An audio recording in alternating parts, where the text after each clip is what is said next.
Hello, my name is Matthias, and welcome to the FPL Scope and the weekly wildcard draft for Game Week 14, where I try to select what I think is the best squad to have in Fantasy Premier League going forward in the next few game weeks. This is a weekly series that I do where I basically do a wildcard draft, hence the name, weekly wildcard draft. And I do the draft in order where the number one player that I select or that I present to you guys is the player that I think is the most important player to have in Fantasy Premier League currently.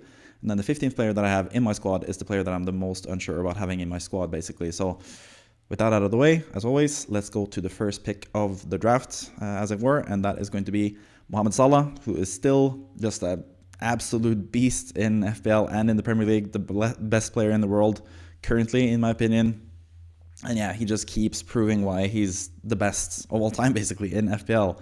Haaland had like a couple decent seasons where he looked like he was the main man, but Salah is just better all around, especially now that Liverpool are good still and City are kind of trash. So Salah just keeps getting double-digit hauls every single game week, it seems like. I think 9 out of 13 game weeks he's had a double-digit haul, which is absolutely crazy. He is almost on pace to break his own record in terms of the most FPL points overall in total. And yeah, there's really no reason why that won't continue either, considering he has easier matches on paper now going forward than he has had in the last like 5 or 6 game weeks. So yeah, Liverpool look amazing. Salah looks absolutely amazing. He's on penalties, getting penalties as well. These last few game weeks, he's like the best captaincy choice every week almost, it seems like. Maybe not this upcoming week, as I'll talk about in this video. But yeah, there's just no reason not to have Salah at this point, basically, in the season, because he is the best player in the whole damn game and in the whole damn world as well. So yeah, he's number 1 pretty easily. Number 2 is Cole Palmer, who's also obviously fantastic. Outscored Salah by 1 point, I think, this past game week in Game Week 13, which is obviously the game week where I switched captaincy back to Salah from Palmer the week before, but that's a different story. But Palmer, as you can see as well, has just absolutely fantastic fixtures, especially the one against Southampton now. Southampton without Ramsdale, without several other players in their team as well. He is most likely the best captain's option this week, but I think long term, I still think Salah is the more like important player to have. But I think both Salah and Palmer, for what it's worth, are players that I will have for the foreseeable future. I might try to get Haaland in on top of them at some point, but now there's another player that's also looking really good that I have to talk about pretty soon, that you also sort of need to have in the team that's really expensive. But when it comes to Palmer, we know already why he's good. He's the penalty taker. He plays for a Chelsea team that is looking really good currently. They're currently joined second with Arsenal in the table. So yeah, Chelsea are looking a lot better than last season, and last season Palmer was basically the best player in FPL. He got the most points after all. So yeah, again, pretty easy decision there to have Palmer, especially after this week where he finally proved again that he is still that same guy who can score a lot of points. He had a couple of barren game weeks before that where he struggled to score, but last time around had a really nice shot after getting that assist for Enzo Fernandez earlier in the game. And yeah, he just proves why he's such a good player to have in FPL. So yeah, he comes in at number 2. Number 3, I did mention another pricey player that is really, really good currently, and that is Bukayo Saka. It seems like all these 3 teams, Liverpool, Chelsea, and Arsenal, are really finding their groove now and looking really good, especially Arsenal after Martin Ødegaard came back from injury. They've looked like a completely different team offensively, and the fixtures going forward are also pretty damn good for Saka. So again, he's a pretty given player to have in your squad currently, especially as Haaland continues to struggle. And you can see the fixtures on the horizon there are pretty good as well, with Everton, Crystal Palace, and then another pretty easy match after the 2 matches against Man United and Fulham. So Saka, again, someone that you should probably prioritize getting money enough for to buy at some point in the future if you're not on the wildcard. And if you are on the wildcard, I think he's a pretty dead certainty in your team, basically, and that's why he's the number 3 pick, pretty much. Number 4, I have Gabriel, and for some reason I left him out of the team last time around. I had Jurriën Timber instead from Arsenal, but Gabriel just proved once again against West Ham that he is the best attacking defender in the Premier League in terms of points, in FPL at least. And so even though Timber plays more offensively in open play, Gabriel on the set pieces is just a whole nother level, as he showed against West Ham. Even only playing 45 minutes against West Ham, which is usually a death sentence for defenders, he managed to get 9 points. Which is absolutely amazing. You can only imagine if he played. I mean, they did concede before he went off as well, but yeah, we can imagine in the future that he's going to get major scores where he gets like 15 or potentially 18 points as well from scoring a goal, having an assist potentially, and then getting bonus points, clean sheets, all that different stuff. So Gabriel, just been a fantastic player all around the last few years in FPL. And there's really no reason to not have him now in FPL as well. I don't really understand why I didn't have him in the draft last time around. I had him on the cusp at least. It was a really close call between him and Guardiola, but yeah, Gabriel is just playing for a really the best defense in the league, most likely, even though they do keep conceding goals like they did against West Ham, but also just the offensive threat that he has is just absolutely amazing. So yeah, Gabriel has to be in the squad as well, and he's the number 4 pick. Number 5, we have Nicolas Jackson from Chelsea, who just keeps scoring. You can't really deny him. He had another huge chance to score when he was gifted the ball by Emi Martinez. Could have been an even bigger haul this past game week. He just looks absolutely fantastic this whole season, pretty much. And I think he's just undervalued in the game. And especially with the fixtures that Chelsea have now for the foreseeable future, they're really, really, really good. So Jackson is the priority in terms of strikers or forwards in the game currently, in my opinion. So yeah, he comes in at number 5 for that reason. He's just been absolutely fantastic. There seems to be no stopping him in terms of playing time for Chelsea as well. The good thing about Chelsea and Enzo Maresca this season is the fact that they do sort of have a different team playing in the Conference League. So usually when people have matches in Europe, for example, like Aston Villa, they just overwork their players and their players just play all the damn time in every single game. But for Chelsea, it's actually sort of the opposite, because usually you'd expect someone like Nkunku to have to play some matches in the league just because they need to keep his fitness and keep his spirits up, basically. But that's what the Conference League is for Chelsea. So Jackson sometimes gets the rest there. Palmer obviously is not in the squad even in the Conference League. And that's a huge benefit to these Chelsea assets, because they don't really need... They're going to get the rest that they need in those matches where Chelsea use their other players that need playing time. So it's just a perfect system basically for the nailed-on Chelsea players like Palmer and Jackson, and that's why they're so nice to have, especially considering their form and also their fixtures. They have everything. They have playing time, form, fixtures. Can't really ask for more. So Nicolas Jackson is, again, a really, really good choice for the long-term future of your team as well. So he comes in at number 5. Number 6, we have João Pedro, who is obviously still a fantastic asset, even though he blanked against Southampton this past game week.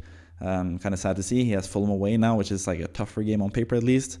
But after that, he has tremendous fixtures again. And yeah, once again, really good for the long-term future. And the good thing that he has compared to the Chelsea players is the fact that he's super cheap as well. He's only 5.6 or 5.7 or whatever he is now, below 6 million at least. So yeah, just a really cheap striker who is the talisman for his team, takes penalties, plays for a pretty good team as well in Brighton, who are 4th currently in the table, ahead of Man City, for example. So yeah, he has most things going for him as well, João Pedro, and that's why it's number 6 pick.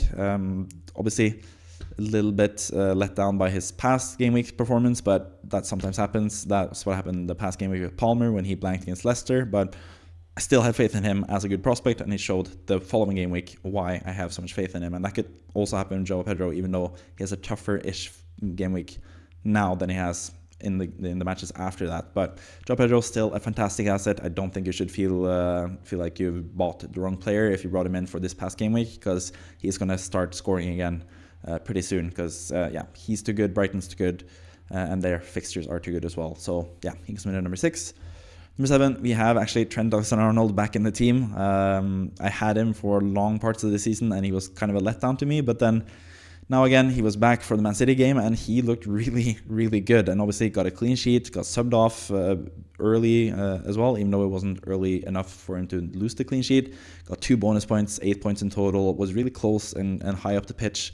Just looked like a really good asset. And he's also 6.9 million now. He's a bit cheaper than normal. So yeah, again, plenty of reasons to be optimistic about Trent Alexander-Arnold, and I think also his fixtures are pretty good as well. The Everton fixture in particular, Everton can't really score against anyone, it seems like, so that seems like a certain clean sheet. So yeah, I'm currently looking at ways to get Trent Alexander-Arnold back in my team potentially as well. So yeah, he's also another really, really good asset. So that's why he's number 7 in this draft. I also think the Liverpool fixtures are getting better now for the long-term future as well. That's why Salah is even more of a nailed-on number 1 pick currently. But that also counts the same for Trent, who's going to be a really good player to have. And at some point, he's going to get assists and goals. He's not going to end the season on 1 goal and 2 assists. He's going to get quite a few assists by the end of the season. He has 1 assist so far this season, which is kind of crazy, even with the injury that he had now lately. But yeah, Trent is still a really good pick, still a player that I really like quite a lot in FPL, and obviously I've had him for most of the season, even though I sold him this past game week, which is was a mistake in retrospect, obviously. But yeah, you can fit him in as well alongside Salah, Palmer, Saka, and Gabriel and JAXSON, all these players that I've selected already, and still have a really strong team. So yeah, I don't think there's many reasons not to consider Trent, at least. But yeah, it obviously depends on your team and your structure and how much money you have in the bank. But on a wildcard, especially, just like I'm presenting you to you now, I would pretty much select Trent as a player in your team. So yeah, he's a fantastic pick. Number 8, we have Cunha, who again is also another striker that didn't really perform this past game week. Wolverhampton scored twice even against Bournemouth, but it was his striking partner Strand Larsen who scored, who's also a really good pick for what it's worth. For the next four fixtures are really, really good for Wolves, and then after that they get a lot tougher, starting with Man United, who are now looking a lot better as well. So it is basically these 4 game weeks that you can see in front of you now. Everton away, West Ham away, Ipswich at home, Leicester at home, especially those 2 last matches against Ipswich and Leicester. West Ham as well have proven to be a really lackluster defense this whole season if you can pressure them properly. So yeah, I think those 3 fixtures by itself is a reason enough to have Cunha. But as the fixtures go along and as the tougher fixtures are getting closer and closer, you can probably think about selling him potentially. There's also someone like Alexander-Arnold, who has also 2 really good fixtures in the same game weeks where Cunha has Ipswich and Leicester. So at that point in the season, maybe, or like in a couple game weeks time, which is going to be really soon because the game weeks are coming thick and fast now. At that point, maybe I'll switch him over to Isak, for example, in the wildcard draft. But for now, with the 2 fixtures that he has before that as well, Everton, which again, they conceded 4 goals against Man United, so it is possible to score a lot of goals against them. And then West Ham, who are also really good bad defense. In those 2 matches, plus the 2 matches after that, I think it's worth it to have him for now, currently. So yeah, he makes a team, but he's going to probably drop down the rankings a bit as the game weeks go along, as he did this past game week, not only because he struggled and didn't score against Bournemouth, but also because the tougher fixtures are getting closer and closer. So he's dropped down from number 4 last time around to number 8 pick this time around, but he's still obviously a fantastic high valued asset. So yeah, he comes in at number 8 for that reason. I still think he's the penalty taker for Wolverhampton if they get a penalty at some point this season. They should probably, but again, Wolves are one of the least favored teams by referees and VAR, as we've seen. But I think at some point that's going to be a benefactor for Cunha as well. So yeah, he comes in at number 8 for that reason. I think he's a fantastic player still. He's also someone that can score in these tougher matches that they get later on as well. So he's not really the worst long-term hold either, even though I would personally look to sell him when he starts that really tough fixture and myself. But he's not really the worst player that you have to hold if that happens to be the case as well. So yeah, Cunha is still a really good pick, even though he's now number 8 rather than number 4 like it was last week. Number 9, we have Lewis Hall, who's gone a bit up in the rankings, even though he didn't keep a clean sheet this past game week. He lasted about 90 minutes, and then Newcastle conceded right at the end. Really unlucky for anyone that brought him in this past game week. He has obviously 2 tough fixtures from a defensive standpoint, the next 2 fixtures against Liverpool and Brentford. But then the fixtures that I just talked about, that Isak will get Leicester at home and Ipswich away in those 2 game weeks there, in game week 16 and 17. Absolutely fantastic fixtures, and after that also for quite a long time he has really good fixtures. So I think he's a really nice long-term hold in terms of defenders. He's taking some set pieces, he's really offensively minded, he plays every minute or every game at least for Newcastle as a starter now. So yeah, he's just a really high valued asset in general, and the points are probably going to come at some point. He's also shown some promise offensively, so I think he's a pretty good pick at number 9. That's pretty much the case for him. Number 10, we have Morgan Rogers still. Blanked again, and he's not looking the best. He's getting started off early, so his stock is kind of dropping, but at the same time, the fixtures that Aston Villa have for the long-term future, and also considering now that they were done with Chelsea, they just have Brentford at home, Southampton at home, really decent fixtures, and Forest away and City at home could be a bit tougher, even though City haven't really been the best defensively lately. But after that, again, they have really good fixtures. So I think just long-term and his price and how good he is, I still have belief in Rodgers, but obviously I should probably be dropping a bit every single game week that he blanks or gets subbed off early. So yeah, don't really know what to think about Aston Villa currently, because they are sort of struggling to cope with all the matches that they're getting. We've seen this in the past as well with Spurs last season, for example. We saw them start off really, really well, and then once the fixtures piled up, they got some injuries and they struggled. Their season basically just flunked out. And The same could sort of happen with Aston Villa. They just have too much to play for currently. They also are in the Champions League where they keep playing really well and getting points. It seems like they're going to go through there as well, most likely. So yeah, maybe long term, maybe it's not as good as I hope he is, but yeah, I've just had him all season and I'm kind of biased towards him, but I think he's still the best cheap asset in midfield. So yeah, he's going to be in the team for that reason, and he's picked at number 10. Number 11, we have Ryan Ait-Nouri. He's dropped down a bit since last summer as well. Kind of the same things as with Cunha. The fixtures are getting worse at some point. Ait-Nouri also hasn't really been as offensively prevalent as he was previously in the season as well. So I'm starting to lose some faith in him, at least as he keeps getting blanks for my team, especially with Wolves conceding so many goals that they do, conceding 4 goals against Bournemouth, for example. Not ideal for a defender. So yeah, my interest in Ait-Nouri and my high regard of him is sort of dropping a bit, but I still think for the next 4 matches with all the good fixtures that they have, especially Everton, who can't seem to score, and the Ipswich and Leicester fixtures, I think is going to be a really good asset. So I think for the short-term future, I think both him and Hall also complement each other when it comes to the fixtures. Ait-Nouri is really good in the short term. They also obviously both have really good fixtures in game week 16 and 17 there. But then after that, once Ait-Nouri's fixtures get tougher, Hall's fixtures are still pretty good basically. So yeah, Ait-Nouri comes in at number 12 or number 11, and yeah, starting to lose a bit of faith in him, but I still have enough faith in him being such an attacking player for at least a really good offensive team with really good fixtures in the immediate future. But again, kind of like Cunha, he's going to drop in the rankings as the game weeks passes by and as we're getting closer to the tougher matches that they get. But for now, the next 4 fixtures are looking absolutely fantastic, and I would still have Ait-Nouri in the wildcard draft if I was wildcarding this week, basically. Number 12, we have Bart Verbruggen from Brighton. He's dropped down a little bit since last time because I had some more slight doubts about him being the starting goalkeeper. Obviously, conceding against Southampton isn't really ideal, but Southampton do keep scoring like a 1 or 2 strange goals sometimes. But they still concede too many goals to get results normally. But yeah, it was a bit of a downer, but at the same time, the fixtures are really, really good. He's still really, really cheap for Verbruggen. He's still the nailed number 1 goalkeeper for Brighton, 100%. So I still think he's a good goalkeeper, but there's another goalkeeper that I'm currently considering as well that was really close to getting his place in the squad basically, but just because of the immediate fixtures that are coming up, I didn't make the goalkeeper change, which could happen in the next few game weeks. But with the next few matches in mind, I think Verbruggen as well is just the best goalkeeper to have. And that's why he's number 12, but he might drop out in not too long once the other goalkeeper that I'm considering gets easier fixtures. But yeah, Verbruggen comes in number 12. Number 13, we have the backup goalkeeper in Fabianski, and he has actually a pretty good fixture now against Leicester away, so maybe you would start him in that game before you play Verbruggen. But obviously he plays for West Ham, which is a team that concedes a lot of goals, especially against the bigger teams. I think West Ham can keep clean sheets in matches where they are actually on the front foot and basically get to dictate play more and be on the attack on the attacking front. Because obviously attack is the best form of defense sometimes, which is the case for West Ham especially. So West Ham are really nice team to target if you have Big Six sort of teams or players from Big Six teams.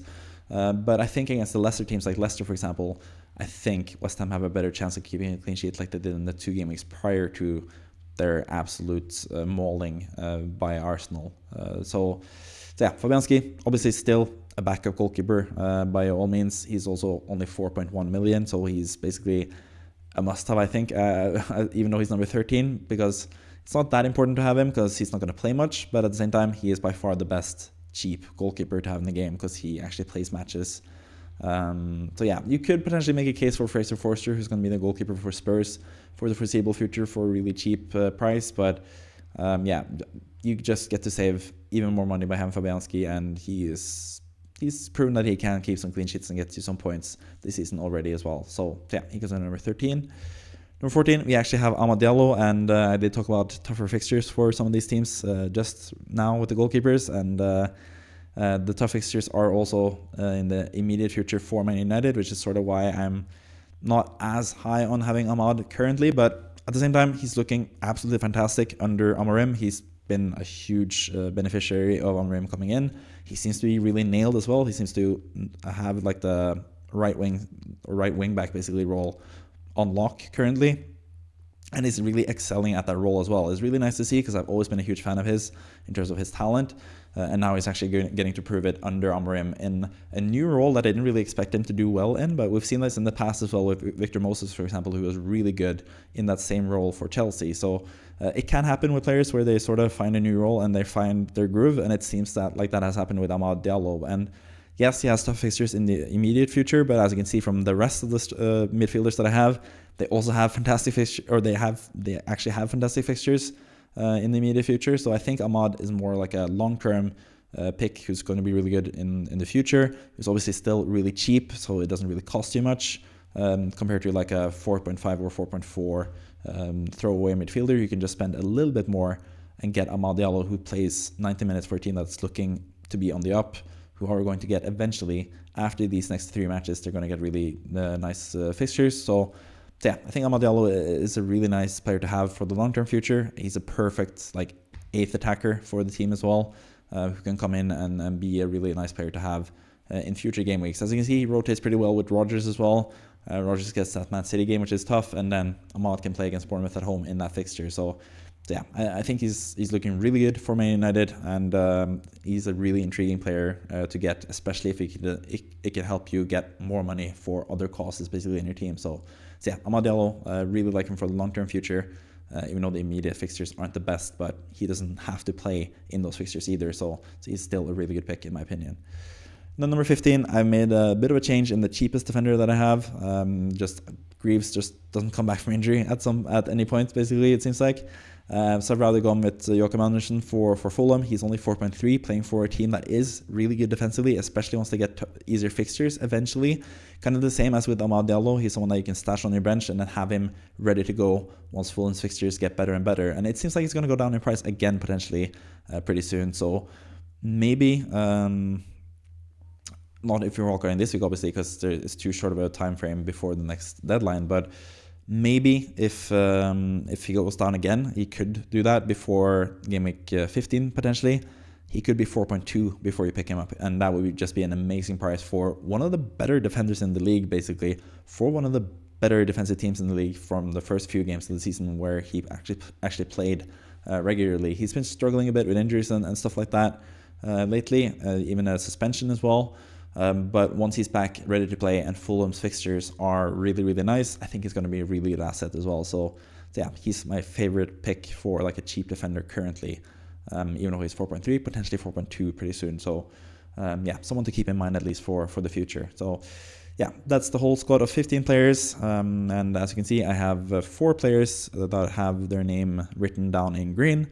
And that means that they are new players from last time around: Gabriel Magalhaes, Alexander-Arnold, Joachim Andersen, and Amad Diallo.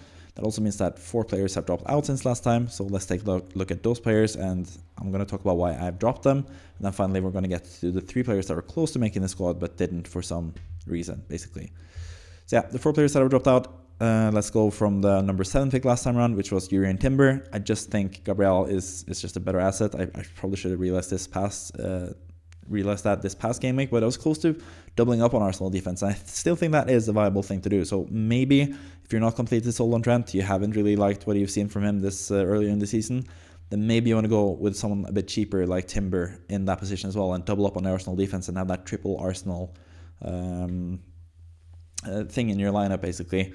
That could be a good thing to do, but currently with the squad that I have, I don't have enough money for Timber. Maybe you can upgrade Ait-Nouri to get him. Maybe you have enough money to do that with this squad. But I think for now, I'm just going to drop him. But he is still a good player to have. Ben White is obviously still out injured for a long while. Timber is going to play for the foreseeable future. Plays a really good defense. Plays pretty attackingly as well. So he's still a really good pick, in my opinion. But I just didn't have space enough for him with Trent coming back into the team, basically. So yeah, he had to drop out. Jared Bowen, I had him because I like his immediate term future, and I still think he's good. But again, it's sort of Trent that comes in the way here. I don't have enough money for Bowen in the team. And even if I had Bowen rather than someone like Amad, for example, I would have a bit of a rotation issue. So maybe you can have Bowen rather than Rodgers if you downgrade Trent. You could do some stuff like that because I still think Bowen is going to be a really good player to have. I might actually pick him up as a singular transfer for my own team this game week. I am still contemplating doing that. So I still think he's really a player to choose at this moment in time, but I just couldn't fit him in with the current structure that I have on this wildcard draft. So yeah, he drops out for that reason, but I still think he's a fantastic player who you might want to pick up as a singular transfer or as a regular transfer basically, if you're not on the wildcard. So yeah, I still think he's fantastic, but it's just the pricing issue that sort of made it not happen for this wildcard draft with Bowen. Josko Gvardiol, again, he was dropped this time around against Liverpool, didn't even play from start, and they still lost, but they looked... They didn't concede as many goals as they did in the prior games, at least, against a better team. So I guess that's a bit of an improvement. But yeah, I don't know. It just gives me some doubts when in the most important game of the season so far for Man City, Gvardiol is dropped. It feels like it's not as nailed as I thought it was going to be. So yeah, like I said, I kind of regret why I had him over Gabriel last time around. There's a reason why I had him 14th, because I was really unsure about having him in the wildcard draft in Game Week 13.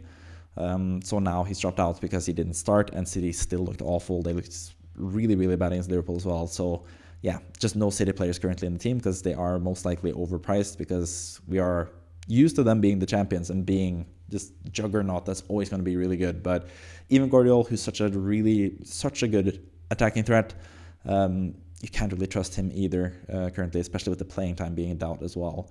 And then Jacob Greaves for Ipswich, he just doesn't come back into the squad for Ipswich, it seems like. So yeah, I sort of just lost hope in him.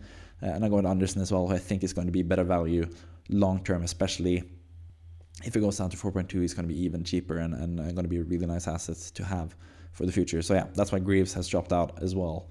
So let's move on to the final three players that I'm going to talk about. The three players that were on the cusp that almost made the squad and didn't make the squad last game week either. I tried to do separate names for on the cusp and the players that have dropped out, because otherwise Bowen would probably be on the cusp if he wasn't in the squad last time around, because I still think he's a really good player to have.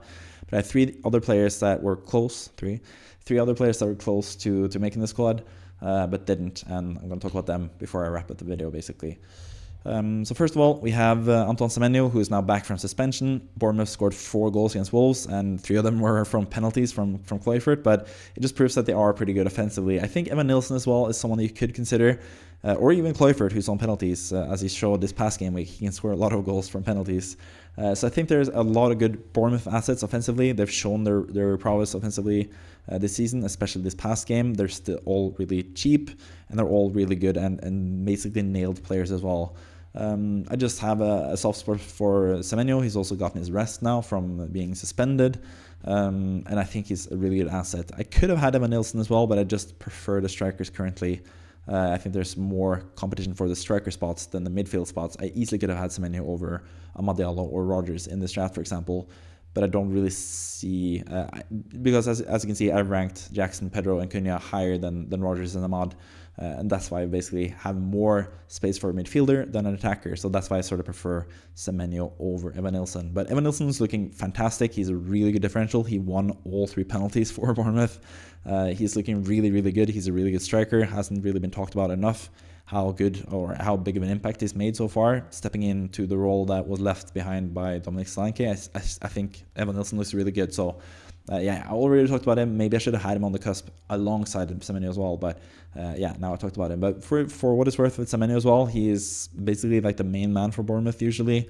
He's a really, really good player who I've had a soft spot for since last season as well. And I had him from the start of the season, where he got a lot of points for me in the initial few game weeks at least. So yeah, Semenyo is definitely in consideration. Then we have Onana, who's the goalkeeper that I alluded to earlier in the Verbruggen talks. But as you can see from the fixtures there from Amad Diallo, the fixture from Man United, Arsenal away. Nottingham Forest at home isn't the worst in terms of keeping clean sheets, at least with Onana, but then Man City away after that as well. So for now, I'm going to prioritize Verbruggen, but I think Onana eventually in a couple game weeks time, he's probably going to be my goalkeeper of choice, because Man United look a lot better than they were earlier in the season. And even earlier in the season, Onana is actually the highest scoring goalkeeper currently in FPL.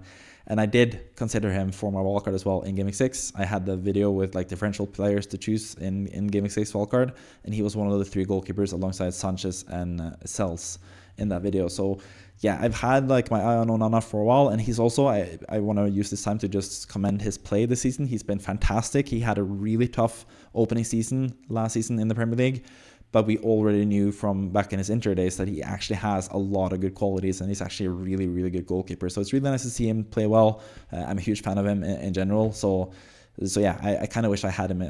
I had him in my squad as well, but yeah, he's going to be a pretty high valued member in defense. We've also seen from Man United and Amorim now, he had two defenders, both De Ligt and Mazraoui, I think, got subbed off after 55 minutes, which is really annoying. So yeah, I'm not sure if you can trust the Man United defenders to play 90 minutes, but with Onana, you know he's not going to be subbed off after 55 minutes. So I think he's like a nice way of getting into the Man United defense without having to worry about them, basically. So yeah, I think Onana is a really good goalkeeper, but just the immediate fixtures make me choose Verbruggen for now in the Wildcard draft. And then finally, Mitoma as well. I think he's also someone to mention. I think previously when I talked about Semenyo, or just now when I talked about Semenyo and Evan Nilsson, I said that midfielders are easier to fit in than strikers, and that could sort of be the same case for Mitoma versus João Pedro, because he's a midfielder. There's more midfielder spots. There's less like super enticing midfielders as well for like a cheaper price, at least. So you could make a case to have Mitoma in the squad rather than João Pedro. But for now, I think João Pedro, just being on penalties, being cheaper than Mitoma as well, being like the main man for Brighton, I think he's more valuable to have. So I just prioritize João Pedro, but you could definitely go with Mitoma instead, or you could go with both as well. If you have a lot of faith in Brighton going forward, in the easier fixtures that they're getting now, maybe a double up of João Pedro and Mitoma could also be a nice decision to go with. So yeah, I think there's a lot of good alternatives to choose from as well, but I still think currently that this is a squad that I would select if I was on a wildcard. These are the players that I'm trying to get personally as well. Saka is not in my squad currently, and it's sort of killing me and my rank. You can see I got a bit of a red arrow once again. I haven't had too bad game weeks the last two game weeks, but I've gone down in rank slightly, and a huge reason for that is because Saka just being absolutely fantastic now for Arsenal. So there's a lot of players that I'm looking to bring in. Saka, Trent, Nicholas Jackson. These are a couple of the players that I'm looking to get eventually this season. So I'm trying to work towards this team. So even though I have used my wildcard already in Game Week 6, I still think these videos are pretty important just to have something to go after, basically. Have a team that you can try to mold your own team after. But obviously, like I said, with free transfers is a bit different. If you're looking to bring in Ait-Nouri and Cunha, this is the time to bring them in. It's going to be too late as the fixtures go further and further along, basically. They're going to have tougher fixtures eventually. So yeah, keep that in mind as well. Ahmad is someone, for example, you can plan to bring in eventual game weeks, because his fixtures and his value is going to go higher as the game weeks go along. But someone like Cunha and Ait-Nouri, their value is going to go down in the next few game weeks, basically, because they get less and less good matches and more tough matches on the horizon. So yeah, with all that out of the way, I hope you enjoyed the video. Slightly more than half an hour this time around. I don't really know about the length of videos as well. Maybe if you have any strong ideas about what you prefer, then please let me know in the comment section as well. Like the video if you haven't. Subscribe to the channel if you haven't already. Getting closer to 1,000 subscribers, which would be really, really nice. But yeah, with all that out of the way, I hope you enjoy your midweek games of FPL. It's a really quick deadline turnaround with the FPL deadline this time around on the Tuesday games. Really excited to see it myself, and the fixtures that are coming now quickly every single game week. So yeah, really exciting time for FPL and really exciting time for Premier League in general as well. So yeah, hope you enjoy all of that. Thank you for watching. See you next time. Bye bye.